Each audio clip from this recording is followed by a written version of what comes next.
दावल मलिक देवस्थान जाण्यासाठी रस्ताच नाही।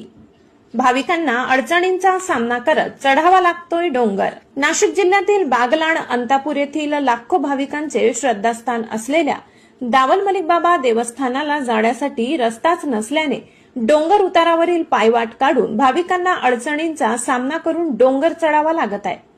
त्यामुळे या देवस्थानला पर्यटन स्थळाचा दर्जा देऊन सार्वजनिक बांधकाम विभागाने या कामाकडे लक्ष घालून रस्त्याची निर्मिती करावी अशी मागणी पुणे येथे वास्तव्यास असलेले सामाजिक कार्यकर्ते जयेश घुगे यांनी निवेदनाद्वारे विभागीय आयुक्त, जिल्हाधिकारी तसेच संबंधित विभागांकडे केली आहे। दावल मलिक बाबा दर्गा हे देवस्थान हिंदू मुस्लिम ऐक्याचं स्थान आहे। या ठिकाणी दर गुरुवारी मोठ्या प्रमाणात भाविक दर्शनासाठी येत असतात। भगवंतावर विश्वास आणि श्रद्धा ठेवून जीव धोक्यात घालून दावल मलिक बाबा दर्ग्याच्या दर्शनासाठी डोंगर चढतात आणि उतरतात। या गडावर दर्शनासाठी लहानग्यांपासून तर वयोवृद्ध भाविकांची मोठी आस असते, परंतु सदर रस्त्यावरील डोंगर कडेला कुठल्याही प्रकारची संरक्षण यंत्रणा नाही।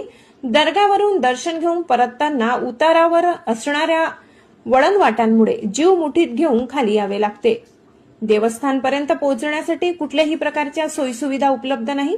खाली येताना भाविकांच्या जीवाला धोका निर्माण होऊ शकतो। त्यामुळे प्रशासनाने या कामी लक्ष घालून गडावर जाण्यासाठी सदर मार्गाची योग्य पाहणी करून दावल मलिक देवस्थानला पर्यटन स्थळाचा दर्जा देण्यात येऊन तातडीने रस्त्याची निर्मिती करावी अशी मागणी निवेदनात करण्यात आली आहे। श्री क्षेत्र दावल मलिक बाबा देवस्थानचा परिसर वन विभागाच्या अखत्यारीत असल्याने विकास कामांपुढे अडचणींचा डोंगर उभा असल्याचे स्थानिक प्रशासनाचे म्हणणे आहे। स्थानिक खासदार, आमदार यांनी याकडे लक्ष घालून भाविकांच्या जनमताचा आदर करून तातडीने रस्त्याचे काम मार्गी लावावे अशी मागणी भाविकांकडून करण्यात येत आहे। खानदेश सुपरफास्ट न्यूज प्रतिनिधी राकेश पाटील, सटाणा।